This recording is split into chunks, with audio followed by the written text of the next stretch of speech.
bir adam üçün özünün oy fikrini, hissiyatını özünün ana tilida ifodalash bir huzur, bir baxt.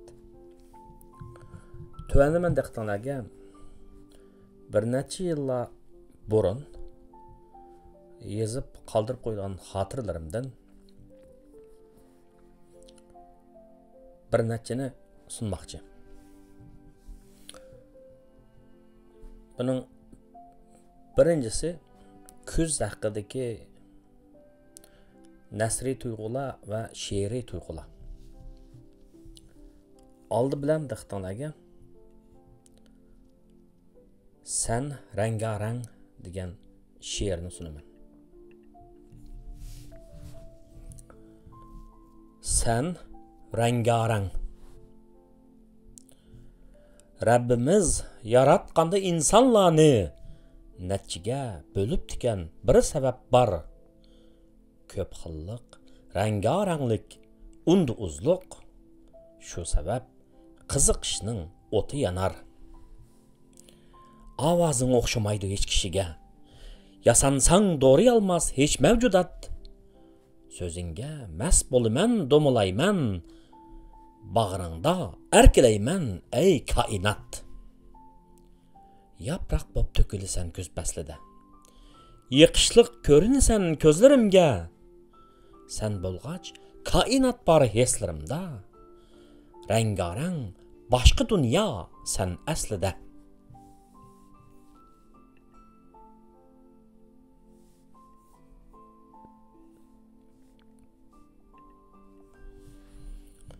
İkinci şiir. Eski şamal, tatlı xiyal. Soğuk keç göz güçlük şamal oygattı meni. Dərezədən nəzər saldım ətraflarımğa.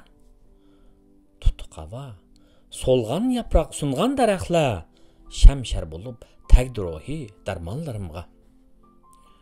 Arzu qılğan edim bugün quyaşlıq səhər, dua qılğan edim hətta uyqudun burun. Madarımga zahmi yetti bu halını görüp, kalbim menin yetip kaldı vay orun tutup. Közlerimni yumup alay xiyallarımdan, sen bermegen hararetini, rahatni izlep, şiirin düşni bozup esi mes bolgan şamal, şiirin xiyal çögeleydi könglimni bezlep.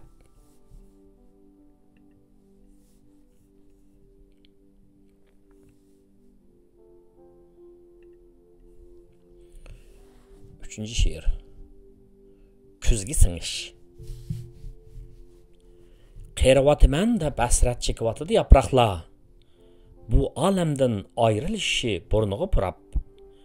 Ulanı düşəngəndək aylanmaqdı mən. Küzgi sınıp, östən boyunu yaqılap. Nimələrni xiyal qılğınımını oxumayman çötap. Kimlərni əsləb, kimlərni seğinğınımını həm. Möküşmek oynagandek dalada özüm bilen özüm.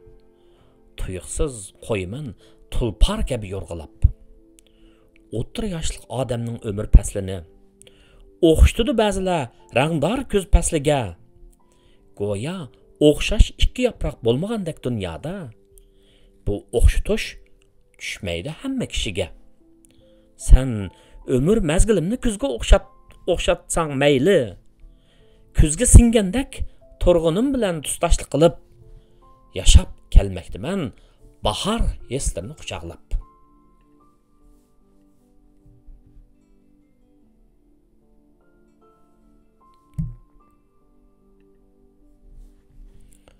Dördüncü şiir. Uyku qaçqan keçgöz keçisi. Dərəxlərdə qalmadı yapraq, qarma yağdı o az degəndək. Güzellikni yo'qoldi desem, soğuk düştü candan ötkidek. Men ko'chada yürmeymen uzak. Qo'llarimda palay bolsunmu? Issiq uydan chiqmayman asan. Pari kabi şeytan kulsimi. Uxlay desem ko'zimni yumib. Uyqu mendan yiroq turadi. Kelmiganga barmayman desem, xiyollarim har yon chapidi. Titretidu xiyollarimni Qarlıq gündə soğuda qalğanlar, uyqu qaçqan keçgüz keçisi, yürügümni tılğıdı ula.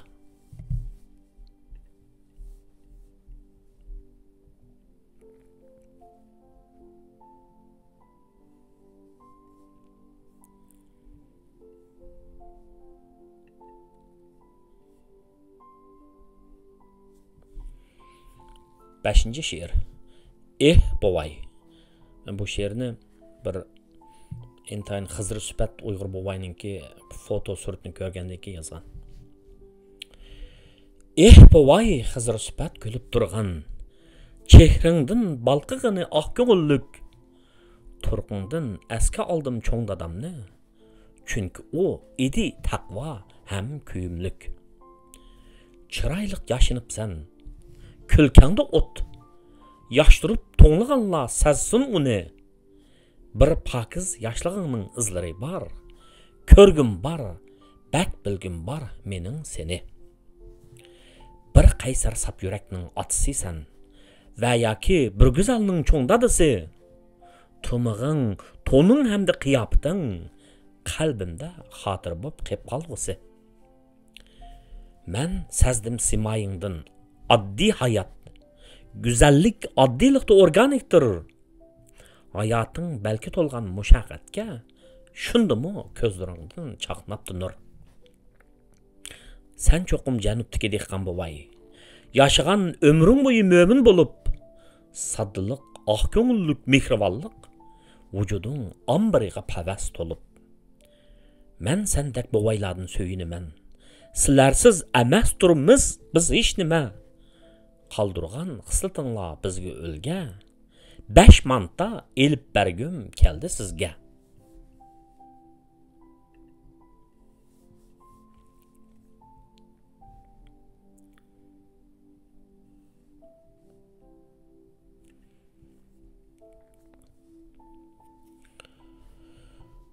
Neçə yıllar ilgari bana şundaq bir salapetlik bir güzel hanımnınki foto sureti düşüp kaldı.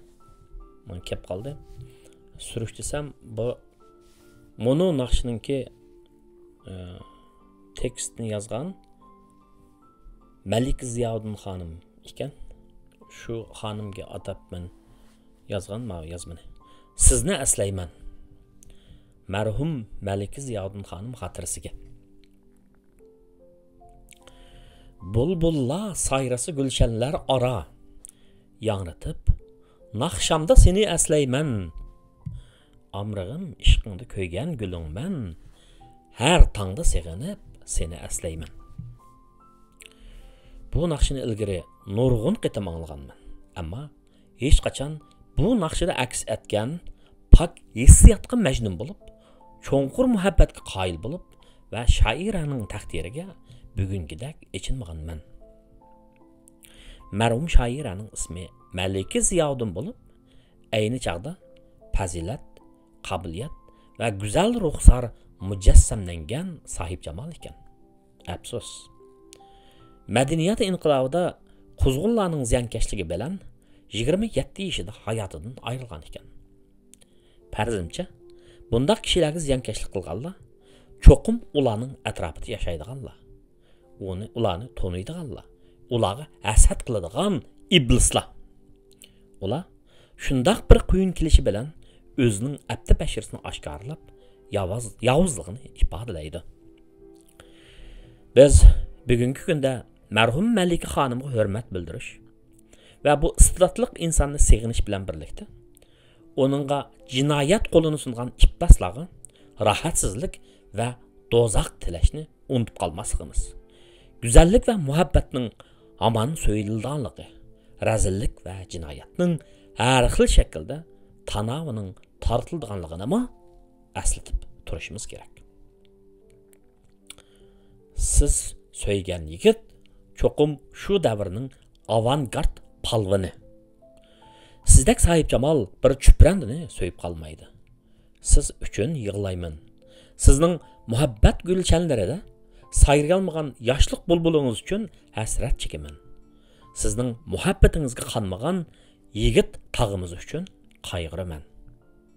hayat bolgan bolsanız, bir büyük anılarımızның birisi bolattınız ken. Yatkan jayınız cennettin bolsun.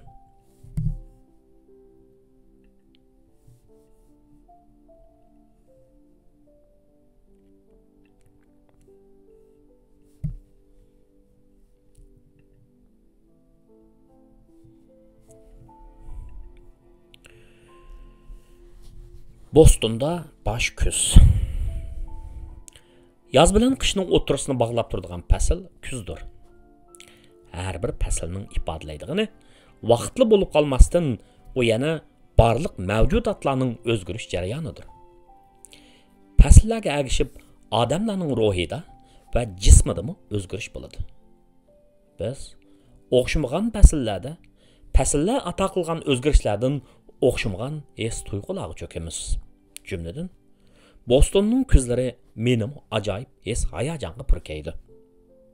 Chunki men go'zallikni sevguchi odamman. Go'zallikning ifodalanish shakllari har xil. Mazmuni rangarang albatta. Ammo hamma go'zallikning mundaq bir o'rtaq alohidligi bor. Bu bo'lsa, insonlik mehr-muhabbat, sap ham erkin hissiyat. Masalan, shaharda tug'ilib, ota-onasi o'sgan yurtlarni bilib ketmagan birisi kutilmaganda shu yurtlarga berib, ota-onasi balliqni o'tkazgan sahroda urug' tuqqanlarini izlab ko'rishsimi, men uni go'zallik deyman. Uzun yillar ko'rishmagan yaqinlarining izdirgini qilishni go'zallik deyman. Albatta, sahib jamollarning chiroyida aks etgan xo'shallik jilvesi bir go'zal lirikaga tavallud bo'ladi. Başqalarga xo'shallik va kulki bag'ishlaydigan odamlarning qalbi cho'qimki go'zal bo'ladi. Xo'sh. Bostonning ko'z go'zalligi qanday bo'ladi? Bu faslda barliq daraxtlar rang o'zgartadi.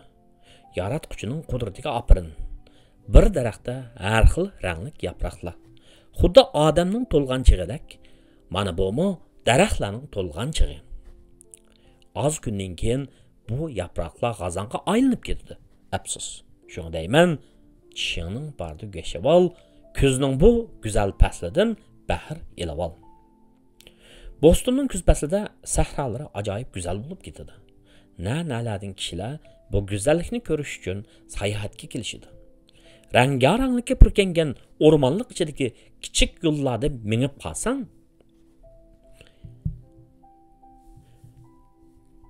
ey Halidam, qo'shnamning hammasining qizi. Bu go'zallik sening ko'nglingni, tuyg'ungni, eslaringni, tafakkuringni boshqa bir dunyoga o'g'irlab ketadi. Natijada go'yo Da Vinci chizgan may bo'yoq rasmning ichiga kirib ketayotgandek his qilasan. Shuni tavsiyalarim shuki Halidam, agar kelsang Bostonga, kuz faslida kel. Da Vinci'ning bo'yig'ini tepib qo'yay, men sen kelgacha.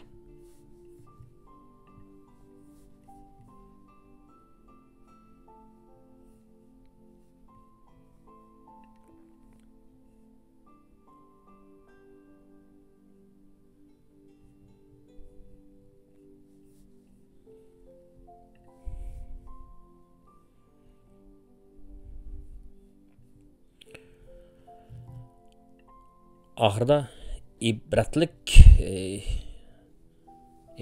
desem o bo'lmadik. Ahırda hikmetlik desem o bo'lmadik. Ahırda anlab qo'yish tegishli so'zlardan bir necha jumla. O'zingda bo'lmagan yaxshi xislatlarning boshqalarda bo'lishini talab qilsang, yo'lsizlik bo'ladi. O'zingda bar bo'lgan illatlarning boshqalarda bo'lmasligini umid qilsang, aqlingni tapqanliging bo'ladi. O'zingda bar bo'lgan yaxshi narsalarning boshqalarda bo'lmasligini arzu qilsang, hasatxo'r odamdirsan, kuning xo'shal o'tmaydi.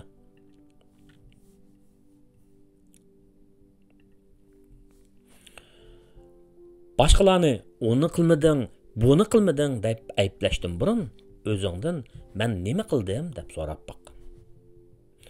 Boshqalarni uni qilding, buni qilding, qilmasliging kerak edi deb muttahamlik qilishdan burun men shunchalik ishni qila olamdiman deb o'ylab boq.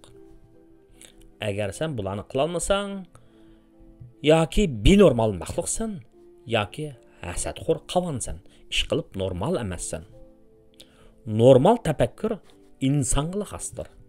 Benormallik saqsizlikning ifodasidir.